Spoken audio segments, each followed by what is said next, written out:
I'm going to call this meeting to order, and let's stand for the Pledge of Allegiance.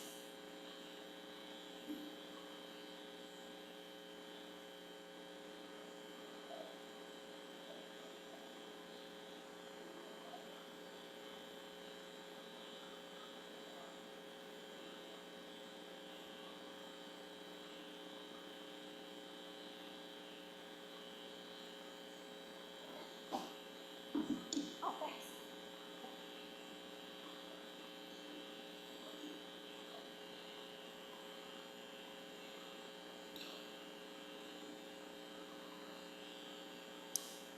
Right, is the election of presiding officer. I guess is that. So we have nominations for that. Not all at once, no.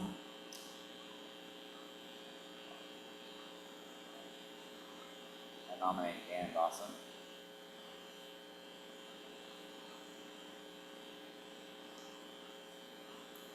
Any oppositions or other ideas or discussions? Okay, all those in favor? Aye. Okay. Okay.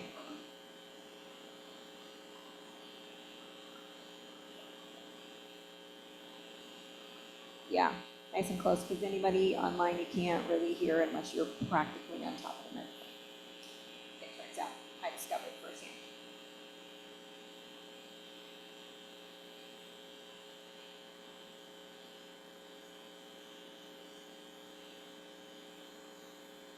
Okay, we're going to move right on to the budget message from Superintendent Robert Friedman.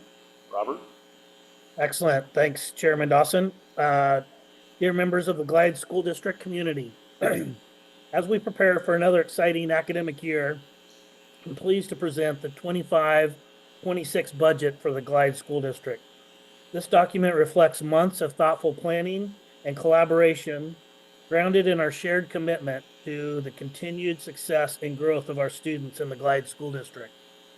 I'm proud to report that we have developed a balanced budget as demanded from the state of Oregon, created with care and intention to support every aspect of our educational mission. With a general fund of a little over $13 million and an overall operating budget of just under $21 million, the Glide School District is financially positioned to meet the diverse needs of our students and community. This year's budget is strategically aligned with the Glide School Board's key focus areas.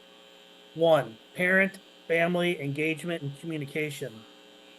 We deeply value the vital role that families play in the student's educational journey.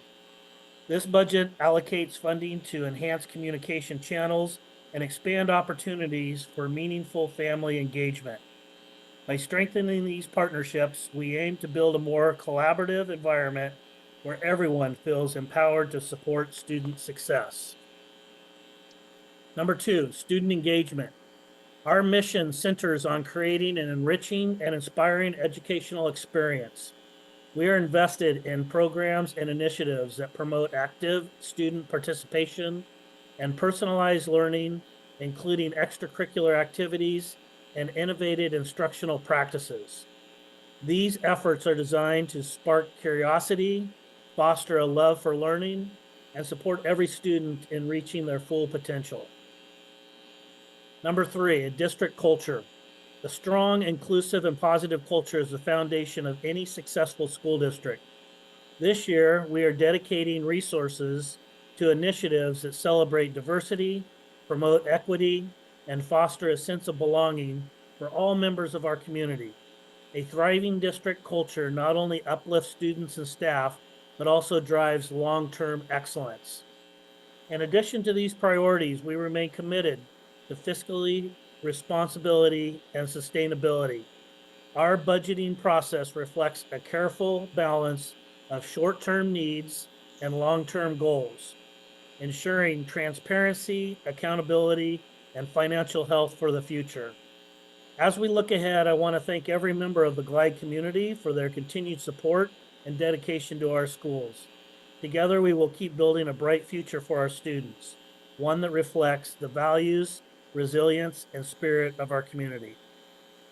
And Chair Dawson, that is the budget message for this year. Thank you very much. Thank you very much, Mr. Freeman. We will now move into the general budget information, and this is going to be provided by Superintendent Freeman and Carolyn Standish. So, thank you. Thank you so much for all of you guys being here tonight. We appreciate your time to be part of our budget committee. I'm actually going to combine number 4 and 5. I'm going to pass the budget books out so that you guys have them. And then I'll be, Shelly's going to get my slideshow ready while I'm passing those out. And then I'm just going to give a high-level overview of the budget. And then you guys have 2 weeks to go over that and send questions to me via email during that time so that our next meeting we can answer any questions at that time.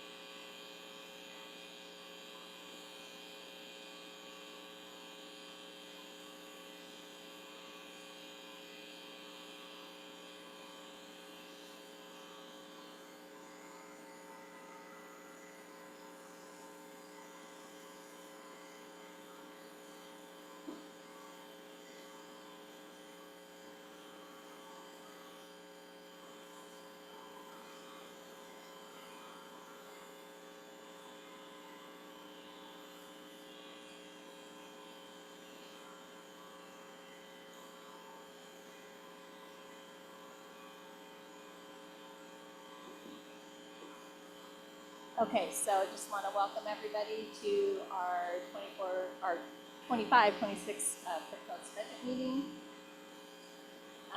Tonight, I want to just go over, kind of give the high-level overview. We'll talk about our general fund revenues and expenditures, our special revenue funds, our debt service funds, capital project funds, and then I'm doing a little budget book explanation because I know it's kind of confusing to look at, so I thought it would be nice to just like take a page and kind of explain it to you guys so you know what you're looking at when you're going through it. So our general fund proposed budget assumptions are based on the governor's recommended budget of $11.36 billion, which this is the new biennium, and so this year will be 49% of that for the school districts, and then the following year is 51%. We based it on a projected enrollment of 745. We're being a little bit conservative there because it's better to under than over, because if you over speculate, you're getting more money, and then you may have to potentially pay some back. We do have a small decrease in property taxes due to some assessed values that are less, but it's not a lot less, but there is a decrease. The big hit for us this year in our budget is the average PERS rates have increased 6.5%, which is huge. So that's eating a lot of our profits. And then we have another approximate increase in our liability insurance of 15%, and just as we all know, operating costs continue to not go down but rise. So this is just an overview of what the projections are for our income, our revenues for this year. So we got the property taxes, like I said, just a little bit less than the 24-25 budget. Our state school fund is sitting right around $6 million right now. We just recently, just in time for me to get this budget built, we got our first estimate. A little bit higher than I thought it was going to be, which was nice. Our beginning fund balance is estimated to be at about 1.5. County school funds and the ESD funds. I did a little bit less here because our county school funds are not as much as they used to be, so that's why there's a slight decrease in that. Federal forest fees right now, I just got our 24-25 and it was only $11,000. And that is due to that Secure Rural Schools Act that has not been reinstated yet. So I didn't know that when I budgeted for this year, so we're hoping that it will get reinstated. So I did budget the $70,000 again for the 25-26 year. Other sources of 371, and then for a total of about 13 million. So you can see that we do have a better difference than we did last year, but then when you take, literally the PERS is about half of that, so that was a big thing for us. And then of course the pie chart, just to give you guys a visual, some people like to have the visual, so you can see that the majority of our revenues are coming from the state school fund and the property taxes. And then moving on to our general fund expenditures.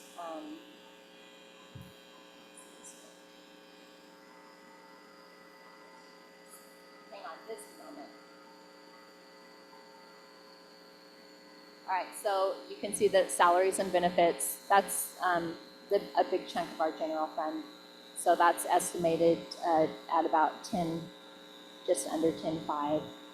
And then purchase services are a little bit less due to that we're not going to be renewing one of our big contracts with the ESD. We're taking a different route on that. Supplies and materials increase of about 60,000. And then I'm happy to say that this year, last year we were not able to put anything aside in our reserve funds. And so this year we're not doing near as much as we have in past practices, but at least we are being able to do some. So we were able to put 25,000 in our building improvements. And then I'm going to skip a line. So interfund transfers, we're going to be able to put some money into our bus fund because, there's always going to be need for new buses, and if we're not saving money for that, it's not going to be affordable. Our textbook adoption fund, we're going to put 25,000 into that. Our capital projects fund, another 25,000, and then 15,000 in our equipment replacement fund. And then due to the PERS increases that we're seeing, and our side accounts are going to be going away soon, we saw the need to make a PERS reserve fund that we're going to put $100,000 into this year, so that when that hit comes, we'll have some money set aside to help prepare for that. And then, of course, we have our unappropriated ending fund balance of $500,000. And that's, it's a balanced budget, so our revenues have to equal our expenditures. And then here's our pie graph that shows that salaries and benefits are about 80%, which is, that's a good spot to be for salaries. That's normal for school districts. And then you can see the rest of our expenditures broken down. Then we have our special revenue fund grants. These are our 200 funds. They definitely have specific guidelines. You just can't spend them on anything. Those grants come with ways that you need to spend that money. Our biggest ones are our integrated programs, which is the SIA, Student Investment Act, HSS, which is the High School Success Act, and Early Literacy. And for the 25-26 year, it's just under $1 million with those three grants. And then this is just a little chart. Oh, sorry. I forget, I'm looking at my screen because my eyes are not good enough to read that, so I need to look at my screen. So I'm moving it on my screen and then not on your screen. I apologize. So these are just showing our special revenue grants. We have the 205, which are miscellaneous. Those are like our local grants, like the Ford Family Grant that we have for the RCA, any Douglas ESD grants that we get throughout the year. And then we have the IDEA and title funds. Those are federal funds. So I've just approximated. We don't know yet where we're going to be at on that, but I've just based it on prior years. We have Pathways and Perkins, and then again there's the SIA, high school success, and early literacy ones that I just talked about. And then we have our middle school and high school student body funds. And there's our interfund transfers that I talked about, the 240, 241, and 242. And then we have our Alexander Lane property. That's the house that's over here by the district office. And that's just the revenues and money that have built up in that account. And then again, our PERS reserve fund that we're starting to put money into. And then nutrition services is going to be right around $382,000. And one thing I do want to mention is last year, if you guys remember, the only interfund transfer we did was to nutrition services because that we were hurting in that area. But since then, we were qualified for CEP where we're getting much better reimbursement. So we're not going to need to transfer money into that for the 25-26 year. And then our debt service funds are the 300 funds. And just the balance of our PERS bond is going to be at about $655,000 at the end of 25-26. And our general obligation bond will be at about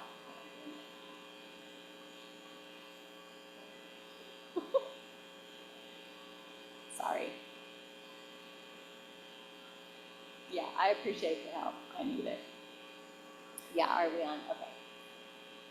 And then I've also put page numbers on here, but you can. There's also a index at the front of your book that shows where all these things are. So then we have our capital project funds, and that's in Fund 400. So we're going to add, that's one of our interfund transfers. We're doing $25,000, and so the end of fund balance in that will be at about $2.2 million. Then we have our Deer Creek property that's being paid off, and so the additions will be payments that are being made, and then that ending fund balance will be at about $514,800. And then we have our SB 1149 energy projects, and that's in the negative, and that's because what happens is they project how much money we're going to get, and I think it goes to 2031, if I remember correctly. And so there have been projects out of that, but the biggest one was part of our HVAC that we put in at the elementary last year was funded by ESSER and by this SB 1149. And then I also, the additions are in the negative because we're also, as Robert spoke at the last board meeting, hoping to get the football lights for the football field. So I've factored that into here. So at the end of 25-26 will be about negative 230, but that's expected because the money comes in over the years.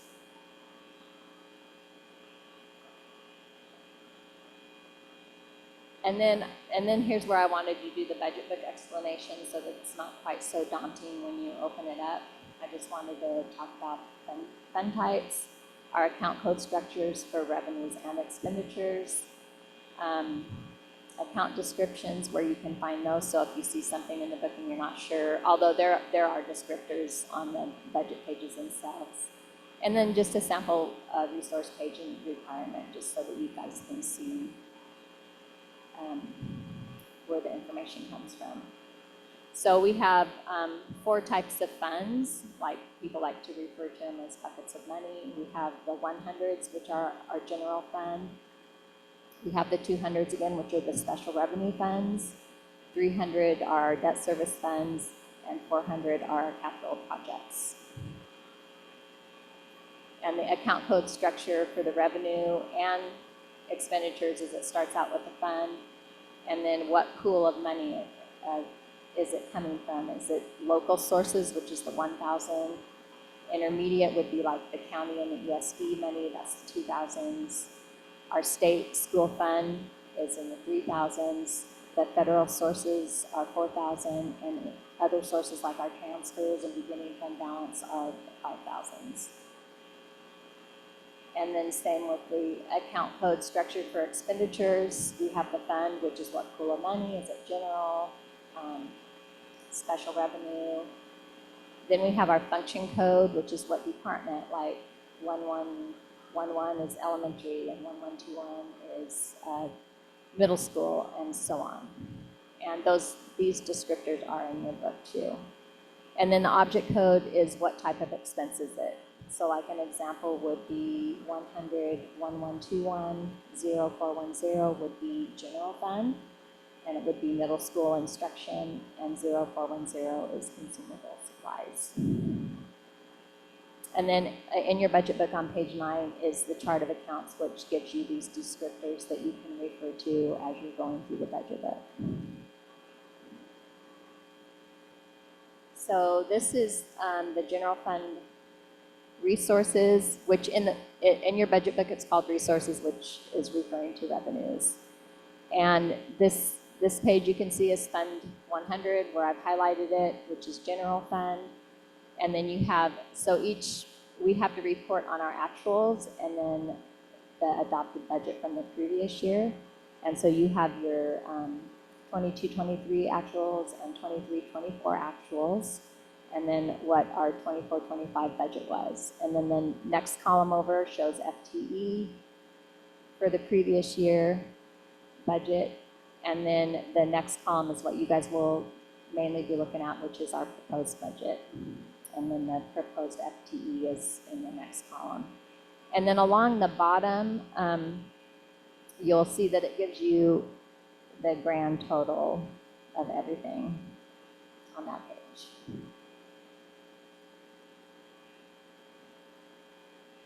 And then the last thing that we're going to look at is an expenditure page, and I chose general fund middle school. So it's the Fund 100, and you can see where it says the function code. Now this page has the very last line of the elementary page, and then where it starts with function 1121, that's where the middle school expenditures start.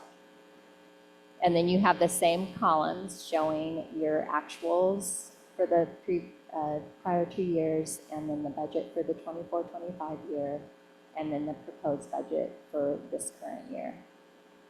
And you can see how each object code is highlighted, and then it has each category underneath of it with descriptors and then the amounts. All right, and that's my presentation for tonight. So now it's your guys' time to be able to look through the budget. We've given the 2 weeks in between meetings instead of a week, so that it gave people enough time to, you know, in your busy lives, to be able to go through everything the way you want to.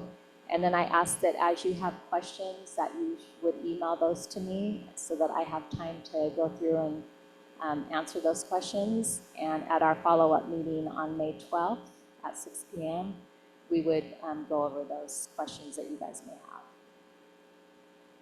Thank you. Thank you very much, Carolyn. Very good information, so appreciate it. Okay, we are now we'll take any public testimony on the proposed budget.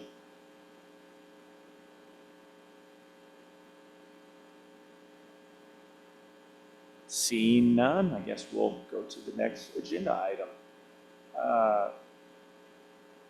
Request additional information on budget items. Does anyone in here got any additional information they would like to request at this time for Carolyn? Or Tim? Not Tim. Superintendent Robert, sorry.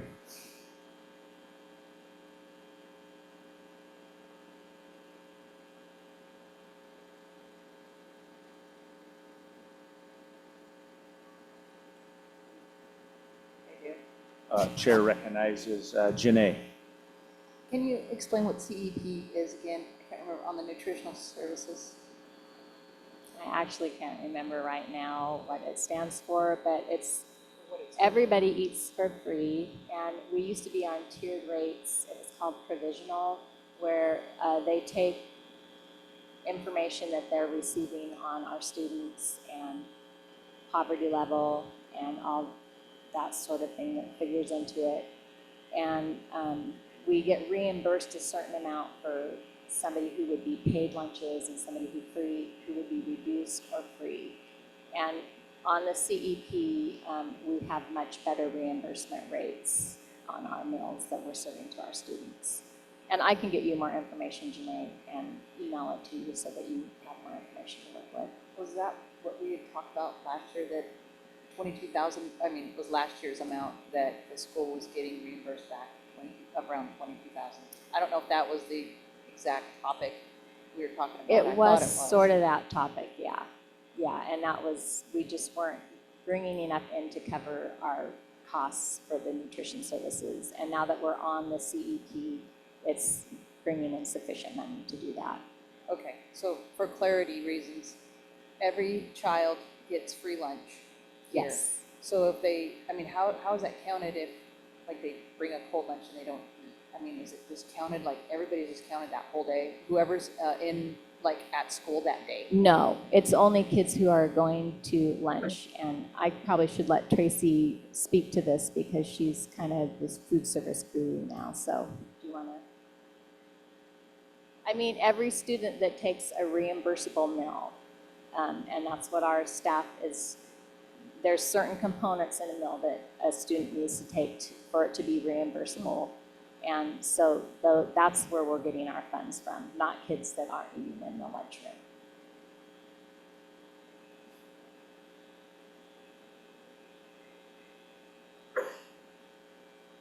What's the funding source on that? It is it federal money that's, yeah, it's USDA and the state oversees it. Okay, is there any more questions for Carolyn? Additional information they'd like to see? Chair Dawson, I have a question for Carolyn. Okay, You got a question? yes. Okay, Tim's got a question. I recognize Tim. So you mentioned Alexander Lane with a $68,600 in revenue. Do we have a counter line number somewhere showing what our costs that are of operation of that? Yes, actually in your budget book, it's Fund 251, so that's one of the things that you can look at. And it's not that our income isn't, that's money accrued over years. So like right now, the rent on that is $525. And so, yeah, that's, could be a topic of discussion. So it's money that's accrued in there over the years that it's being rented, plus the new rents that we will get for the 25-26 year. And so, yeah, if you, and there really aren't a lot of costs associated to it usually, but we do budget for that in case something comes up. And it's Fund 251, so it is. Fund 251? Yep. Okay. And I can tell you what page it is. It starts on page 88. Thank you. Kind of a follow-up to that, do we have a list of real property assets and with costs and or revenue? That's something I'll have to get back to you on. Okay, thank you. Any other questions from anyone? I have a request. Okay, And I, Chair recognizes Jan. thank you. I'm not sure if I could ask or not. Caroline, I know last year you supplied it. It's really helpful so that I don't have to dig through all of the budget items. If I could get the current FTE broken down and the. Yes, And then it's projected. actually on page.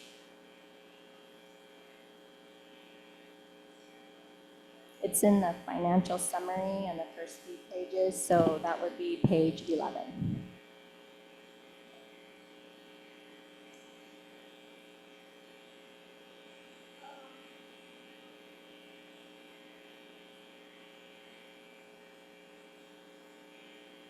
And again, I do urge you guys to take the time that we've given you in the next 2 weeks to go over this and, get your questions together and email me during that time period so that I have time to give you guys good responses to your questions.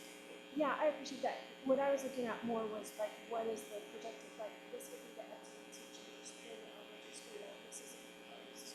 Oh, you want it broken down per school? Okay, I Yeah. can definitely get that to you and email it to you. Yeah, and if there's any changes or proposed, what that position would be, that would be really helpful. Okay, sure. Robert, you got a question? I do. Thank you. So I got a couple things. Tracy, I can feel your pain being on Zoom. It is extremely hard to hear and follow the conversation. Janae, I'm not 100% sure your question got answered. I hope it was that in order for us to count a meal, it has to be a reimbursable meal. And we only count reimbursable meals for breakfast and lunch. And then that's what our reimbursement is based on, not every student. So if somebody brings a cold lunch, we don't count that.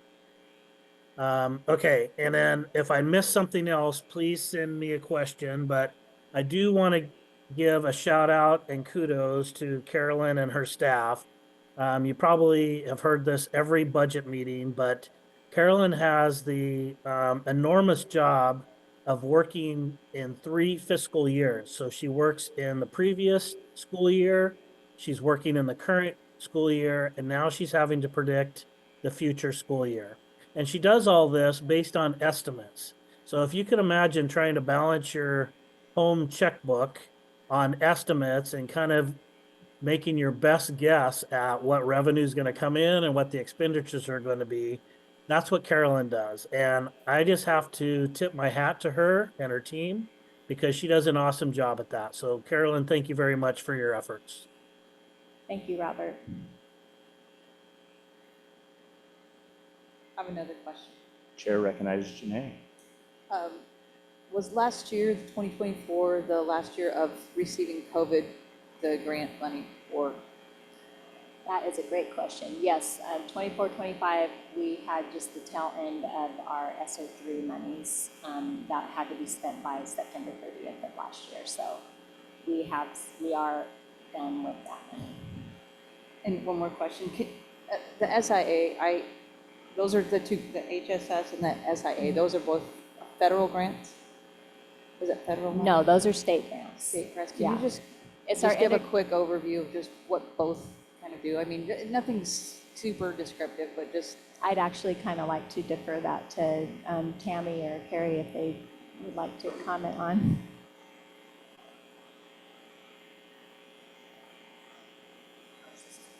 Those monies are part of our integrated plan that we presented at the board this past meeting.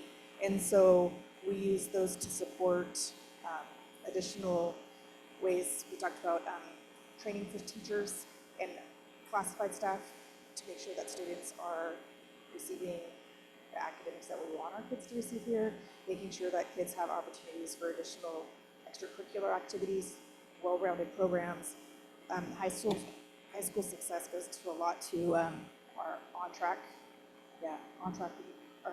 behavior, but we do a lot of behavior things with that too.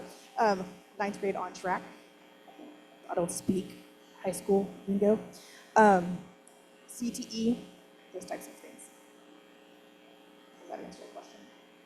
the HSS, is that? part That's of the high that? school success. So it's two, that is high school success. Okay, yeah. Thank you. Thank you, Tammy. And can I add just a little bit to that? Janae, part of our responsibility too is making sure those funds are meeting our goals of our strategic plan that the board put together. So you'll hopefully, if you ever challenge or ask a question about a program that we're doing, that will tie right back to one of our focus areas in our strategic plan. There's also information on our website, Janae, about it's got our plan for the 25-27 biennium for these monies too, so. Carolyn, I had a question. Is it broke down in here on our bond, how many years we have left and all that? Yes, if you go back to page 136, it actually has we're almost to the end of our general obligation bond, and then the next page has our PERS bond, and it shows the payments that are due and the payments that have been made in the past. So looking at that, it looks like 26, 27 is going to be our last year on that bond then? Yes, Okay. Right. and then the PERS bond expires in 2028. And that's the bond that has provided what we refer to as side accounts that has been helping offset the costs of our PERS rates. And that's why this increases even with our side accounts. But when the side accounts are gone, our rates are going to really be expensive. So that's why we are setting aside money in the reserve fund.